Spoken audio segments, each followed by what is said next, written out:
A very good morning to all of you. Mr. Shiv Kumar, Mr. Chandan, Mr. Chadha, Dr. Puri, Dr. Botha, the faculty members, and the freshman students. It is my pleasure as the chairman of the Academic Council of ITS to welcome you on behalf of ITS and my personal behalf. So welcome to ITS. I must also congratulate you on getting admission in one of the finest management schools of the country. You are at a very, very good institution. And it's not just a welcome to ITS. It is a welcome to the great opportunities you will have every day in ITS to build the foundation of your future career.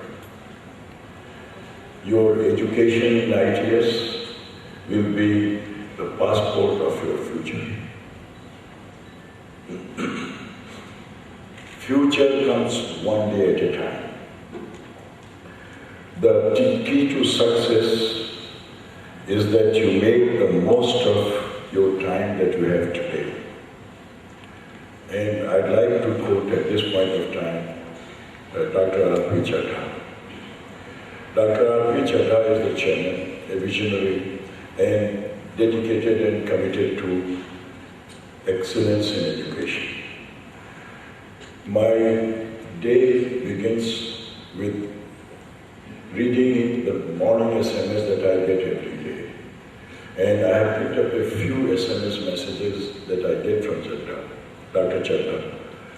And they are the happiest, one of the happiest moments every day. It puts me in a positive frame of mind. And the quote is, tomorrow will come daily, but today will come only today. So finish your today's work today itself.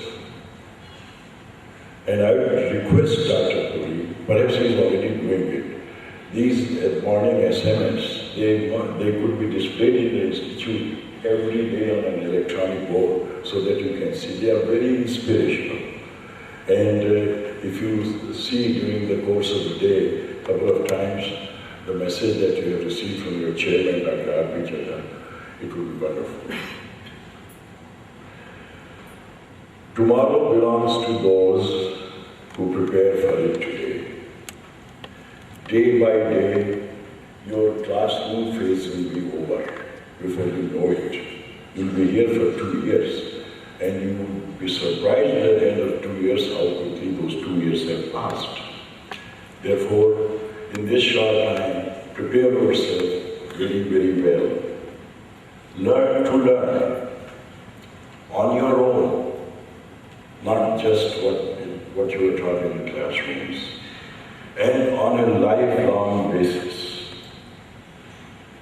Learning beyond the syllabus is very important, and most of it you'll have to do on your own. Acquire skills. There are too many skills that you can choose from, and be skillful in a few of them. And to quote Alvin Toffler, he described a T-shaped personality. So be a T-shaped business graduate. What does that mean? You know the shape of the T. It has a width, it has a depth. So, Alvin Toffler, you be jack of all and be master of at least one, maybe two. And then you'll be in a very, somebody is laughing there. You'll be very confident when you go in the world of work. Dr. Puri, when he asked me to come here, I'm very grateful to him that he gave me an opportunity to come and talk to you for just a few minutes. But he said, if I could narrate a few incidences of my life, which would be inspirational. I'm a very ordinary person. So I thought, what should I tell? And I have picked up just one instance. And that instance is motivated by the fact that learning never goes to waste. And the story is as follows. When I graduated in mechanical engineering, this was at a time when we had very few industries, so opportunity for mechanical engineers in industries were not very many, and those were also not very attractive. But the civil engineering infrastructure was expanding, so I thought I'd go for civil engineering.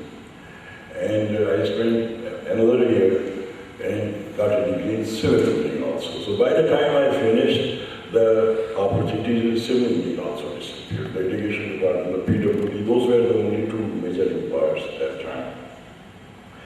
So I thought I'd go back to mechanical engineering. I went back to mechanical engineering and joined Roorkee University as a lecturer. And then in those days, perhaps you will not believe that the jobs in the government were considered very, very lucrative. And for engineers, the best job was engineering services class 1. So, and this was all India competition. I took the examination, was called for the interview, but was not selected. And then I tried again. Not because I was very keen by then, but then I felt that, and the students that were in the Roorkee University, they knew me from my student days, and I thought that these students might be thinking that this fellow is a teacher and can't clear a competitive examination. I applied again, and was selected. My earlier position was 2. It's another matter that I didn't join that service. I went to USA instead. But I remember the interview, P.L. Verma, B mechanical engineering, then B civil engineering, then back to lecturer mechanical engineering. I said, yes. He said, so you started with mechanical engineering, switched over to civil engineering, went back to mechanical engineering, and do you think your time spent on civil engineering has gone to waste? And I knew it was a loaded question. And he said, young man, I was a young man at that time, young man, answer, did it go to waste? And I said, you may say so. And he said, never say so. Knowledge never goes to waste. And that was proven to me many decades later, when one day I got a call from CSIR. They said, you have been recommended for appointment as director, Central Road Research Institute, which is a civil engineering institute. I said, I have, all my life I have been in mechanical engineering. Said, you have a civil engineering degree, your PhD minor was highway engineering, and we feel that you are a fit candidate. And then I realized that knowledge really never goes to waste. So what is the moral of the story? You come across information, you come across new knowledge, and then never say, what would I do with it? I'm not interested, I'll not need it ever. No, never say that. You store it in your brain. God has given us enough number of neurons to store a lot of, in our lifetime, we can never fill up all those neurons.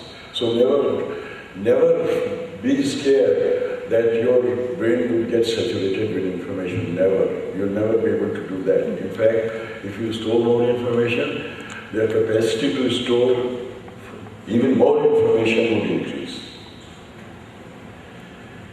Then do not, well, I would wish you all success, but do not rest on your laurels or achievements. And I have another quote. It is F.M. Young. He is a very well-known management guru. He says, I'll read it, quote, it is not the incompetent who destroy an organization. The incompetent never get to a position to destroy the organization. It is those who achieve something and want to rest upon the achievements who are forever clogging the organization. So never rest on your laurels. Achieve and strive to achieve more, even more. always strive to do better. And I have 3 quotes from Thomas Edison. Everybody knows Thomas Edison, great inventor, in fact the greatest inventor of the mankind. But what he said, yes, if you would go to internet, there will be so many quotes from Edison, but I have picked up 3 which are not restricted to just inventions, innovations, it's universal. There is a way to do it better. Find it. That's the first one. The other is, genius is 1% inspiration and 99% perspiration. So value your hard work. And to have a great idea is to have a lot of ideas. And ideas move you, ideas move the world. And I take this opportunity to, I have brought just 3 quotations from Dr. Apichatha. In fact, there are so many. The first thing I do in the morning, I look at my SMS, what has come from Dr. Chatta.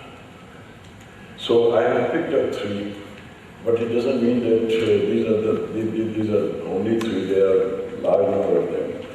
So I will read the first one, quote. Whenever you are in a position to help someone, just do it and be glad, because God is answering someone's prayer through you. It is a very profound statement. It would make you a much better human being. The second quote is, life is similar to boxing. You would be surprised how it is similar to boxing. But look at what it says. Defeat is not when you are down. It is declared when you refuse to get up. So never be discouraged by defeat. Get up and you would win. And the third one is, it says, I like it very much. Everybody makes a mistake. Nobody is infallible. The quote is, it is always easier to rectify than to justify a mistake.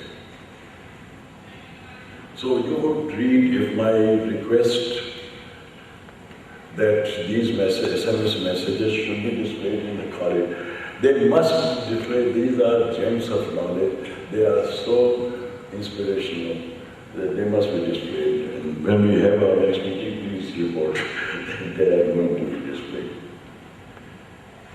All historical experience confirm the truth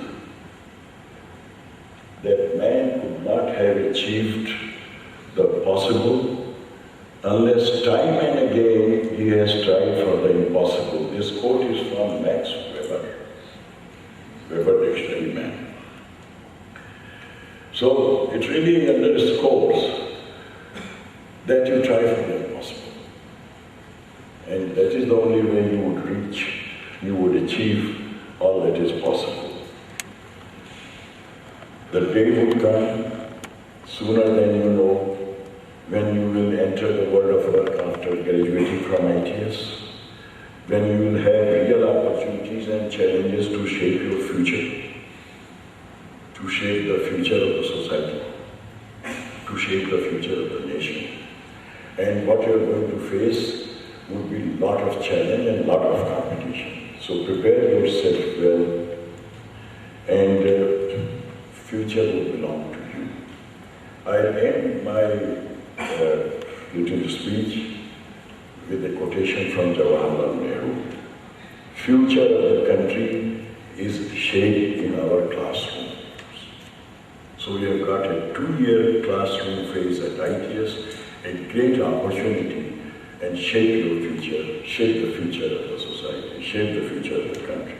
With this, I'd like to give you my very, very best wishes for a very fruitful 2-year stay. You would owe a responsibility, you would owe to your institution to go and succeed, because what you do would give the stature, give the image to your institution, and which would be a great asset to to the future generation of students who will follow you. All the best to you.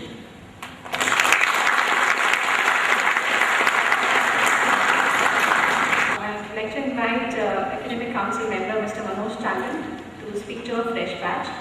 Mr. Manoj Tandon holds a Bachelor of Technology from the Indian Institute of Technology at Kanpur and PGDM from Indian Institute of Management in Lucknow. He has over 25 years of experience in the IT industry. A large part of his professional experience, close to 12 years, has been in leadership positions ranging technical and strategic leadership to medium-sized software organizations as well as managing the day-to-day operations, the last being Computer Science Corporation of India. During his career, he has worked extensively in UK, Europe, US and India. Mr. Manoj also has been involved in academics for quite some time. As a guest faculty, he has taught in IIM, IIT, MDI, IIT Ghaziabad and many other institutes. Please welcome Mr. Manoj Tandon, a management practitioner. Please, sir.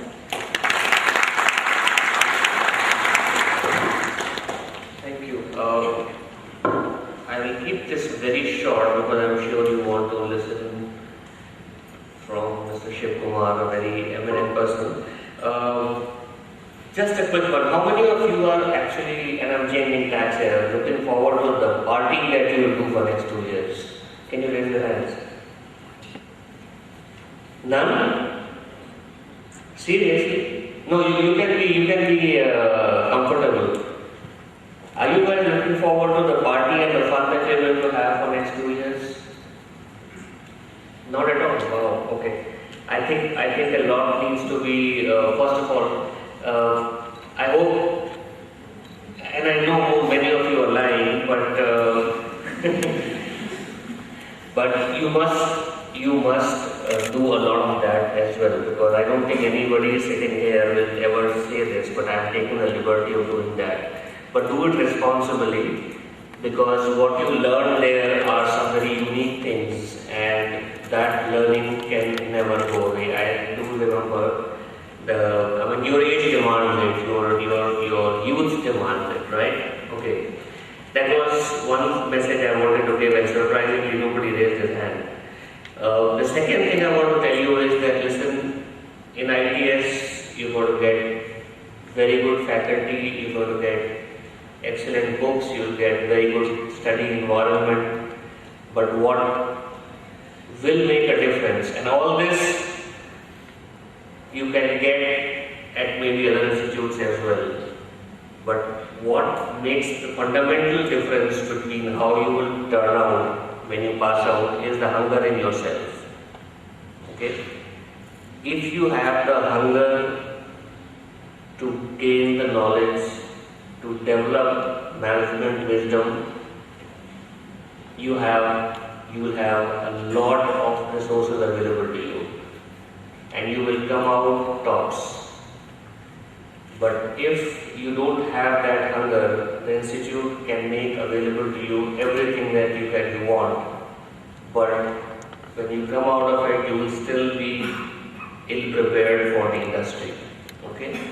So the key thing here is hunger. The more you have it, the better off you will be. And don't look at studies as something which you have to be, which is a burden on you. Try to enjoy it, because now you are into professional education. This is not about studying geography and history and not trying to, and trying to remember things and so on. This is the area where you want to specialize. This is the area where you want to go forward. So try to enjoy your studies. Okay? So try to enjoy your studies, develop hunger, develop passion, and then you will see that same resources, same teachers, same classrooms will become different. And if you do that, ITS has the best to offer to you. Okay? So those are my two small messages, and I will just summarize it in one line. Enjoy the studies and be responsible when you are partying. Thank you.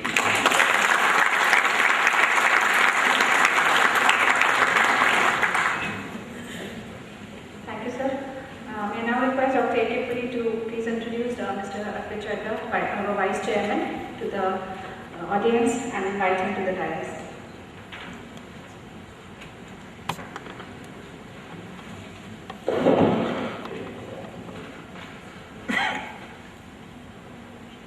Mr. Pichata, Vice Chairman of the IDS Group, is a very young, dynamic leader with a vision and dreams in his eyes and heart.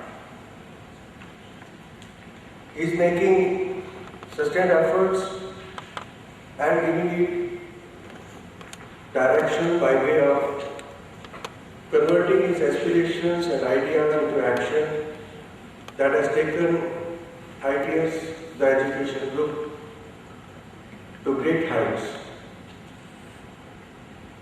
Mr. Pichata is involved in all strategic decisions and he assumes the role of the CEO when it comes to formulating strategy, looking at details and looking at the growth prospects. The group, which started with just one course, one section, has now evolved into 4 campuses, 22 courses and more than 8,000 students. It's all for the dynamism and the quality of education with an insistence of excellence which has brought the group to this level